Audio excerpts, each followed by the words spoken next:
The seconds are out. The crowd is waiting. The boxers are getting ready to battle. Time for another edition of the Shoulder Roll Virtual Boxing Podcast with your presenter, Greg Rashid.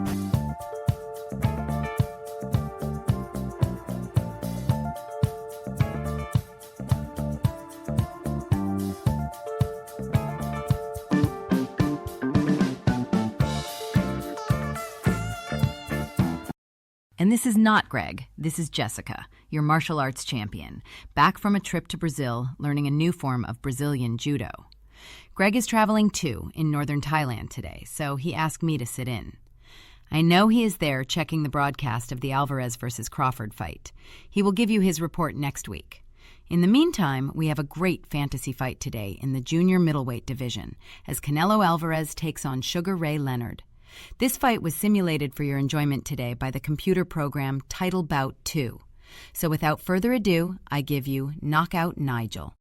Cheers, this is Knockout Nigel, your humble commentator, coming to you live from the glimmering cauldron of Allegiant Stadium here in Las Vegas, Nevada.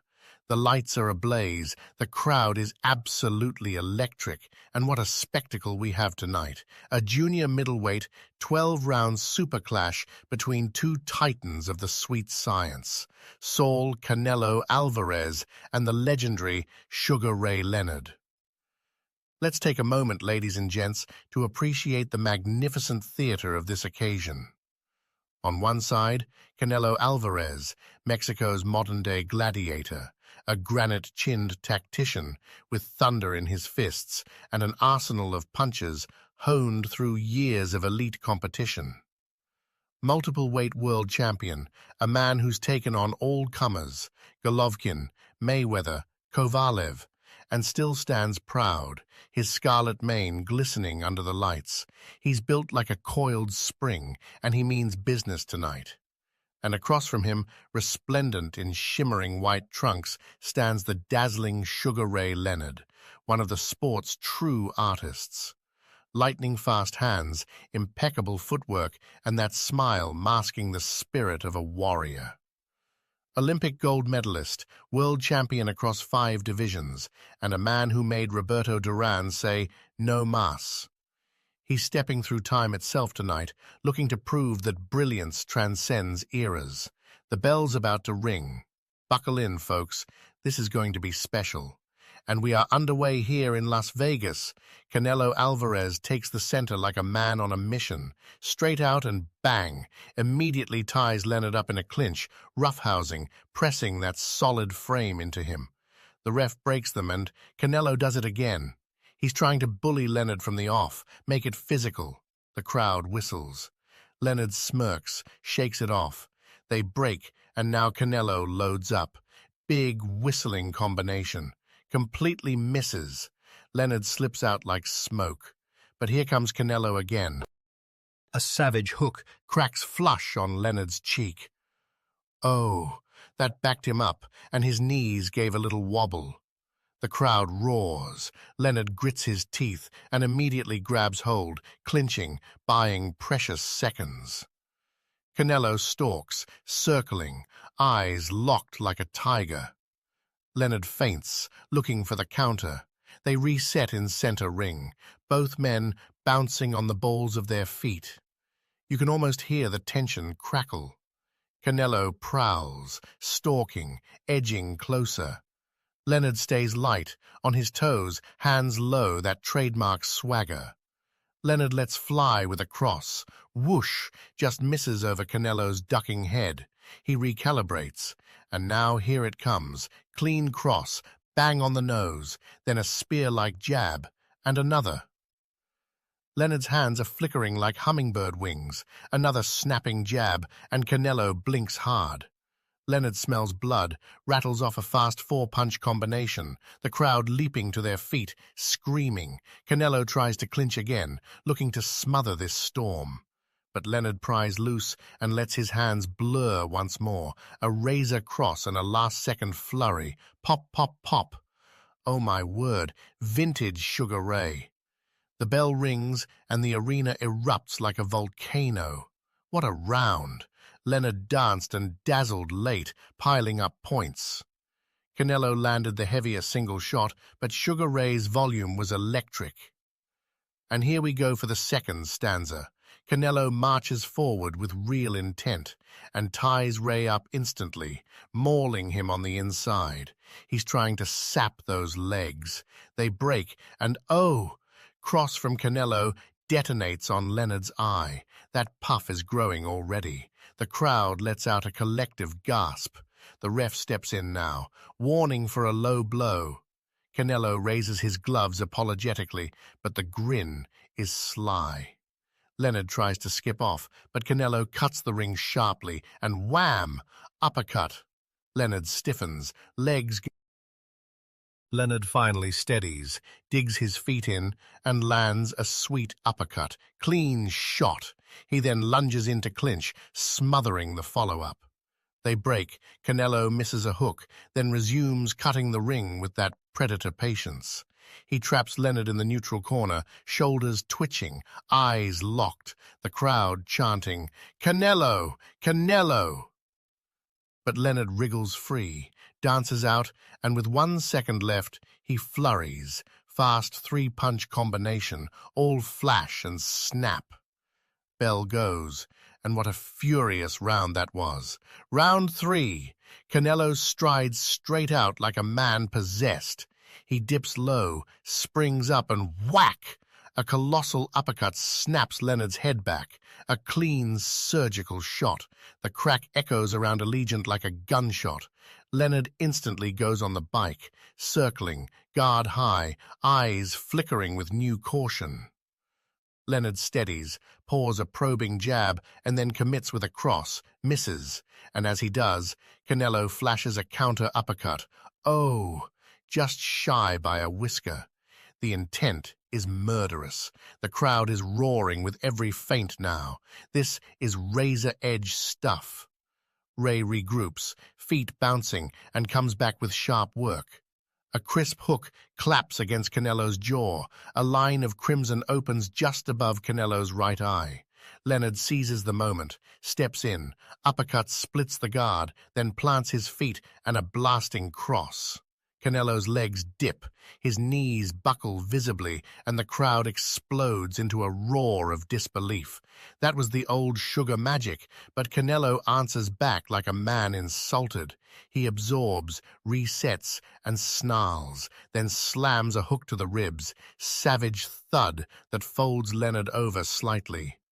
He follows with a clean two-punch combination upstairs, then another.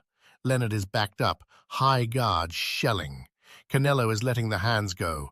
Uppercut inside the guard. The fans are on their feet, screaming with every blow.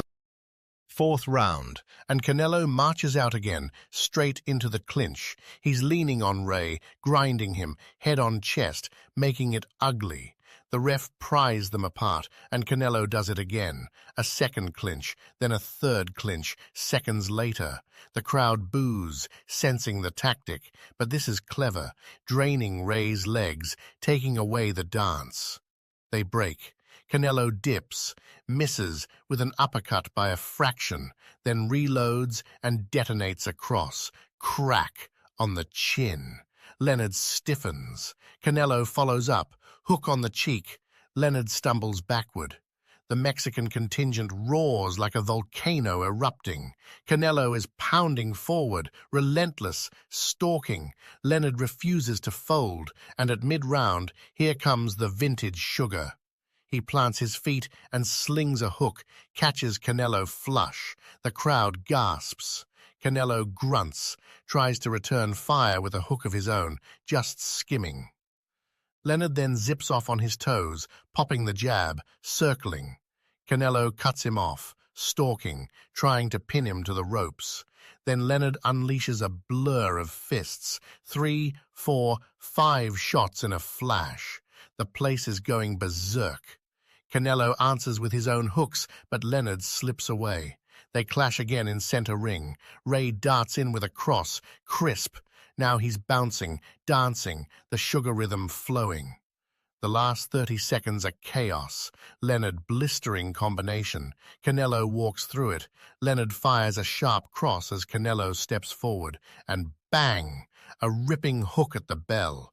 Sweat explodes from Canelo's head in a halo of mist. Both men stand toe-to-toe, glaring, even as the bell tolls. That was pure trench warfare. And we're into the fifth. Both men rise like gladiators, sweat glistening, eyes hard as flint.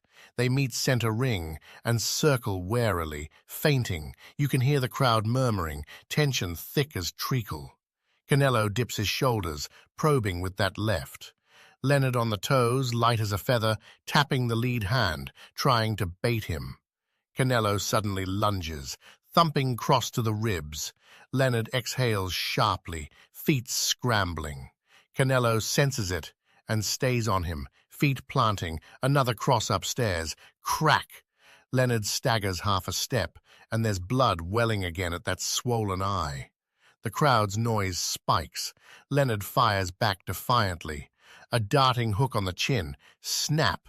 He skips sideways, still sharp, still elusive, but Canelo stalks like a hunting cat, slicing off the exit with small pivots. He cuts the ring and traps Leonard briefly in the far corner, shoulders twitching, feints, then a brutal right to the body, left to the head. Leonard ties him up desperately, the ref barking to break. Back center ring, the thump of leather on gloves, the squeak of boots. Leonard tries to reclaim rhythm with jabs, feet tapping, but Canelo stays patient, then bursts, short, ripping combination, head snaps back, and another combo at the bell. 3 clean shots to close. Leonard shakes his head as if to say not hurt, but his eyes are glassy. That was a statement from Canelo. 6th round, and Canelo comes out coiled, eyes narrow. He stalks, sliding left, boot soles squeaking. Leonard flicks a jab. Canelo shrugs it off, steps inside, and whack! Big hook to the temple. Leonard stumbles back, guard rising. Leonard flashes fast hands. 3-shot combo. Pop, pop, pop. Crowd roars. Canelo shakes his head, grinning darkly, and stalks again. He's cutting the ring now, like an orange cone around a trapped mouse. Uppercut sails. 7th now, and Canelo looks fresh, somehow. Straight out, locks Leonard in a clinch, rough mauling. Break, sharp hook lands, crack. Leonard grimaces. Canelo loads up, uppercut rams through the guard, then across to the skull. The noise of those shots is sickening, echoing off the canvas. Leonard's feet are sliding, not springing now. Dundee screams from ringside, "Move, Ray!" Canelo ignores the jab feints, just stomping forward, cutting the ring, cornering Leonard on the ropes, a menacing statue of power. Leonard bursts out with a desperate cross that lands clean. Crowd leaps, but Canelo shrugs and fires back a cross of his own. Bigger, heavier, booming. Leonard stumbles sideways. They clinch again, sweat raining off them under the lights. Final 20 seconds. Canelo bangs a thudding body shot. Leonard jabs once and spins away. The bell goes with Leonard backpedaling. Canelo in full stalk. Dominance. Sheer dominance. 8th round, and Leonard tries to revive the magic. Piston jab. Pop. Another jab. He's fast again, feet darting, angles sharp. Crowd roars. They want Sugar Ray back. Canelo paws, misses a jab. Leonard slips, an uppercut lands clean. But then Canelo explodes like a thunderclap. Massive combination. Bang, bang, bang. Leonard ricochets off the ropes like a crash test dummy. The stadium goes ballistic. Canelo pours it on. Another combination. Fists blurring. Leonard's hanging on for dear life, swaying, eyes wide. Somehow he clinches, survives. Break. Leonard jabs desperately. One gets through. Canelo steps in with a snapping jab, then a brutal cross. Crack! Sweat explodes off Leonard's head. They trade at close quarters now, wild, frantic, the crowd shrieking. Bell saves Leonard from another storm. What a savage round. Ninth, and Leonard comes out defiant, flurries early. 10th, and Leonard goes for broke. Cross, jab, cross again, boom. Canelo is rocked. The crowd erupts, everyone on their feet. Leonard dances, lightning hands back from the 80s, flashing combos from the heavens. Canelo's guard is tight, but he's staggered. Leonard stalks forward for the first time all fight, dazzling footwork, hands flying. Another cross. Canelo totters back. Reynoso screams from the corner, "Move! Move!" Canelo covers, circles. Leonard chases, jabs peppering like hail. Then Canelo answers, snapping jab right on the nose, freezes Leonard. The Mexican snaps awake. Leonard presses again, but Canelo digs his heels, avoids an uppercut, counters with a jab so stiff it echoes. Leonard's head jolts. Bell goes as Leonard flurries again to steal it. Tremendous drama. Leonard's best round since the opener. 11th, and Canelo roars back. Uppercut, jab, uppercut again, thunderous. Leonard's head jolts like it's on a spring. Crowd shrieks. Canelo pours forward, relentless, hook to the ribs, hook to the head. Leonard stumbles sideways, blinking. Leonard fires back a jab, another, trying to re-establish range, but his feet are lead. Canelo stalks, grinds him down, crunching hook, rips across the chin. Leonard reels. They trade furiously center ring, sweat flying in shimmering arcs under the lights. Bell goes with Leonard reeling and Canelo moving forward like a raging bull. The final round. Allegiant is deafening, everyone's screaming. Leonard comes out throwing, missing with a jab, dancing desperately. Canelo stalks him calmly, cutting the ring, shoulders twitching. Leonard steps in, fast combination, clean. The old magic flickers, the crowd roars. Canelo clinches, slowing it, grinding him on the ropes. Ref breaks them. Canelo fires a stiff jab that jolts Leonard's head, then three-shot combination. Bang! Thank you very much, Nigel. I was surprised to hear the result because I thought Ray Leonard won the fight. How about you? Who did you think won? I will now turn your attention to the boxing history for the week of September 14th through September 20th. And speaking of Alvarez, on September 14th, 2013, Floyd Mayweather Jr. beat Canelo Alvarez by majority decision. September 15th, 1978, Muhammad Ali made history by becoming the first boxer to be world heavyweight champion 3 times, beating Leon Spinks. September 16th, 2017, Gennady Golovkin fought Canelo Alvarez, which ended in a controversial draw. September 17th, 1934, Jimmy McLarnin recovered the world welterweight title over Barney Ross. September 18th, 1999, Felix Trinidad defeated Oscar De La Hoya by a close, controversial majority decision. September 19th, 2009, Floyd Mayweather Jr. defeated Juan Manuel Marquez in a comeback after retiring 21 months earlier. September 20th, 1972, Muhammad Ali beat Floyd Patterson by a knockout in round 7 of their rematch. A lot of great fights in September, as you can see. I am sure the Alvarez and Crawford fight will be a classic. Greg has Crawford winning in a similar fashion in the way Alvarez was defeated by Dimitri Bivol. I think that the fight will end up in a draw, setting up a bigger rematch. What do you think? We next have a report from Malcolm and Ella. They will be talking about boxing's new rebirth. Okay, let's unpack this. Is boxing a sport, well, on the ropes, fading from its glory days? No. Or is it actually experiencing a surprising resurgence, especially among new generations? We've gathered quite the stack of sources for a deep dive into the world of boxing, everything from its growing appeal to kids, to how social media is transforming it, and even its uncertain Olympic future. Yeah, what emerges from these sources is almost... Well, it's a paradoxical picture, isn't it? On one hand, you're seeing professional boxing grappling with some pretty significant challenges, but at the same time, you're witnessing this booming grassroots popularity and some really innovative new promotional strategies.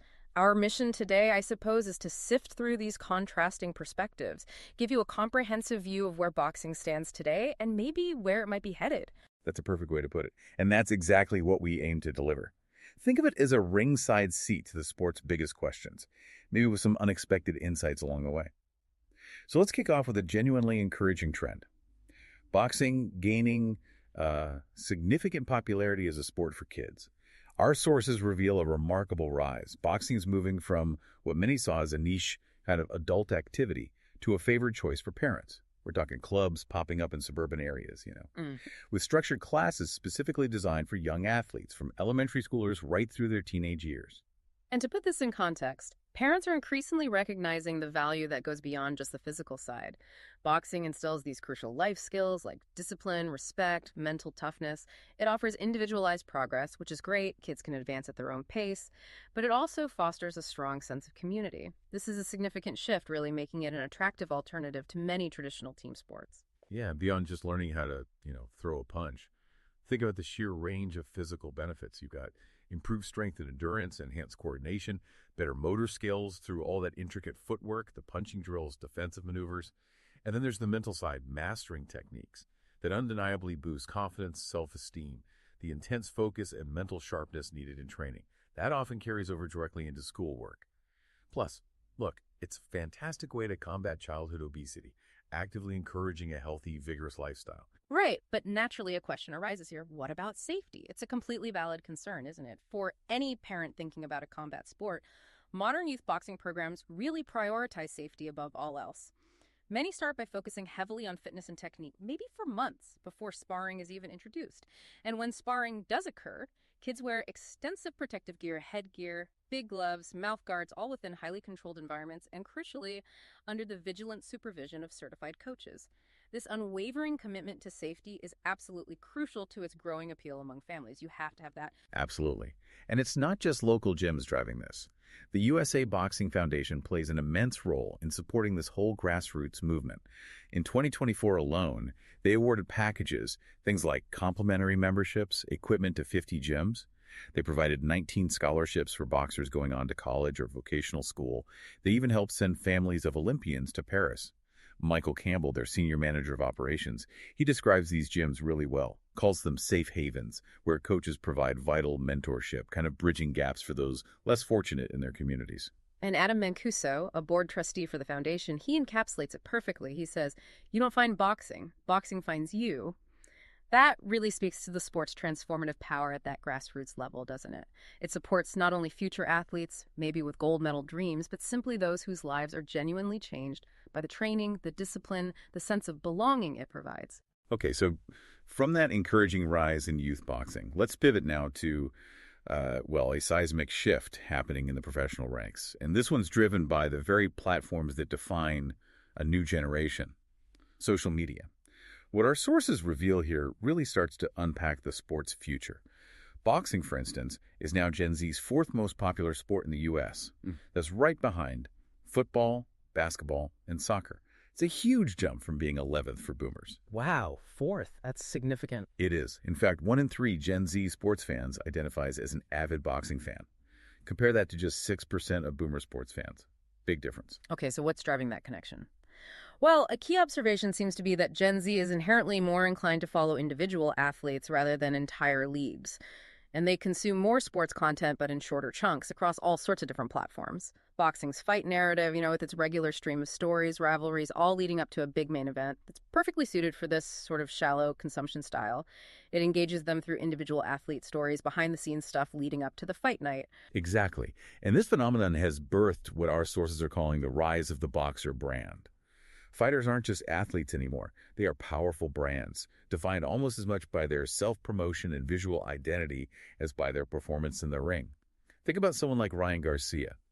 He leveraged his, 8.7 million Instagram followers to completely redefine perceptions of his fighting ability before a pivotal bout. Right, or the Paul brothers. Or Jake and Logan Paul, yeah.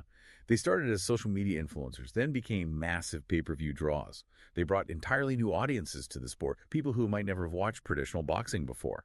And to put this in context, the role of the promoter has dramatically shifted because of this. Boxers like Garcia can effectively promote themselves now. They can cultivate a huge following without relying on traditional media gatekeepers. But this brings up a crucial consideration, maybe about the integrity of the sport itself. It's not just about some boxers getting famous. It fundamentally redefines what success means in boxing. We're seeing a shift where, yeah, raw talent is still crucial, obviously, but it's increasingly vying for relevance with digital reach. This could lead to a kind of championship by influence model, couldn't it? Where the most viral narrative, not necessarily the most skilled fighter, gets the biggest purse, maybe even a title shot. That could potentially alienate the traditional purists and reshape how we even define a legend going forward. Yeah, and we've certainly seen this tension play out. You look at Australia's Ebony Bridges. She's refreshingly open about using her online presence, her looks, to gain opportunities. Even Dave Allen, a heavyweight from Doncaster, he found social media brought him opportunities, popularity, but he also feels it rushed his career into tough fights maybe too early. It's described pretty aptly as a ready meal road to temporary satisfaction. A ready meal route. Meaning, quick opportunities, quick fame, but maybe not building a sustainable long-term career. It fits perfectly with this age of short attention spans, I suppose. And speaking of new ways of consuming content, the very financial ecosystem of boxing is being profoundly disrupted by streaming. It's a huge departure from the old exclusive pay-per-view, the PPV model. Yeah, the most striking revelation here is probably Netflix's direct challenge to PPV. Their approach is innovative. They offer live boxing matches for free, well, included with a subscription to their, over 270 million subscribers. They're prioritizing engagement and subscriber retention over those immediate one-time PPV profits. Look at the 2024 Mike Tyson versus Jake Paul fight streamed on Netflix. That drew an estimated 108 million global viewers. Huge numbers. Huge. This makes live sports a really powerful retention tool, especially, it seems, for male audiences who maybe felt underserved by streaming platforms before. Now they have compelling reasons to stay subscribed. And Netflix isn't just, throwing money at it randomly. They're deploying a highly strategic playbook. They're investing heavily in high-quality production, aiming for these cinematic experiences. They're collaborating with studios like Everwonder, production groups like NEP. They're also leveraging global scalability, multi-language support for events like the Katie Taylor versus Amanda Serrano III fight, making sure these events resonate worldwide. Plus, they're monetizing way beyond just replacing PPV. They've got that ad-supported tier, which already has 94 million users. That generates significant revenue through AI-driven ad targeting during the live events. Smart stuff. And this brings up a crucial consideration about boxing's long-term financial health and, frankly, the broader future of how we consume sports. Instead of those one-time PPV fees that can lead to fragmented audiences, piracy, Netflix is building a scalable, high-margin revenue stream, subscriptions, targeted advertising. This model, focused on sustained engagement, continuous subscription. It could genuinely reshape how all live sports are consumed and monetized in the future, especially with Netflix now securing other major sports rights like NFL Christmas games well into the 2030s. They're playing the long game. Okay, so while new platforms like Netflix are clearly igniting some exciting possibilities for boxing's future, it's crucial we acknowledge the other side of this story. Those persistent whispers that boxing just isn't the mainstream giant it once was. Many of you listening might be thinking, yeah, but boxing isn't as big as it used to be. And our sources suggest that perception isn't entirely unfounded. A particularly lively Reddit discussion we looked at points to several reasons why boxing's mainstream popularity seems to have dipped since its, say, 80s and 90s heyday. Right. And stepping back, this reveals a broader trend. A huge factor is the significant rise of mixed martial arts, particularly the UFC. You just can't ignore it. The UFC gets widely praised for its diverse martial arts disciplines, its accessibility across different platforms, its really masterful marketing and promotion, and even the reality TV integration, shows like The Ultimate Fighter. It offers a more dynamic, maybe more unpredictable environment, and perhaps most crucially for casual fans, it's generally just much easier to follow who's who and what's going on. Yeah, and many of our sources agree. Boxing made itself incredibly hard to follow sometimes. Fans complain constantly about too many belts and organizations. It sounds almost like stamp collecting, trying to keep track of all the different titles. Alphabet soup, some call it. This has led to widespread calls for a single champion per weight class, much like you see in MMA. Makes sense, right? Simplify things. Then there's the persistent issue of top fighters maybe not fighting each other often enough, meticulously protecting undefeated records or only fighting once, maybe twice a year. That makes the sport feel stale for some, difficult for casual fans to stay invested in, or even figure out who the real champions are. And this naturally leaves us to a critical point about both the audience's experience and, importantly, fighter welfare. Boxing is often perceived as too expensive, too inaccessible. High PPV prices for main events that, let's be honest, frequently come with pretty lackluster undercards. And then there's the growing public awareness of CTE, chronic traumatic encephalopathy, and other serious brain injuries. While this isn't entirely new information, official studies, public discussion, they've really highlighted these, quote, crippling effects. That makes potential participants and fans, too, more cautious about the high-risk, low-reward aspect of the sport, particularly below the elite level. Fans also lament what they perceive as a lack of truly charismatic heavyweights today. They compare them unfavorably to legends like Muhammad Ali, Mike Tyson. The Klitschko era, for instance, while dominant, was seen by some in North America as, well, boring with its jab and grab style. It led to less engagement compared to the more explosive heavyweights of previous decades. And finally, issues like perceived corruption, questionable judging, those early stoppages, they also consistently erode trust. They make it challenging for casual fans to stay invested and really believe in the sport's integrity. Okay, so beyond the professional circuit, there's another significant development impacting the sport globally. That's the profound uncertainty surrounding boxing's future in the Olympic Games. Yeah, and one aspect that truly stands out here, boxing, a sport that's been in the Olympics since, 1904, it's actually set to disappear from the LA 2028 Summer Games. Now, this decision stems from the International Olympic Committee's serious concerns over the International Boxing Association's governance, specifically issues around financial transparency, sustainability, and most critically, the integrity of refereeing and judging. That's been a long-running sore point. There were even threats of expulsion from Paris 2024 due to things like the IBA renewing sponsorship with a Russian energy company and allowing Russian and Belarusian fighters to compete under their own flags, which caused a lot of controversy. Right. But USA Boxing, through its executive director Mike McAtee, has publicly stated their unwavering commitment to meeting the IOC's strict requirements for the sport's readmission. They've emphasized that while Olympic boxing is clearly in jeopardy, their organization stands firmly with the IOC. So while these dark clouds certainly linger, there's also a clear and determined drive from the grassroots, from organizations like USA Boxing, to protect and restore that Olympic dream. And this brings up a crucial consideration about the long-term health of the sport overall. Olympic participation has historically been such a vital pipeline for talent, a global showcase. It's essential for developing amateur boxers into future professionals. The future of amateur boxing on that grand stage is undoubtedly in a precarious position right now.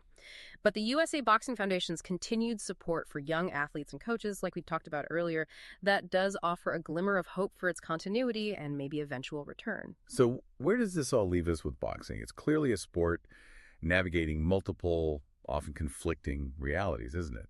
On one hand, you've got this genuine resurgence happening at the grassroots level.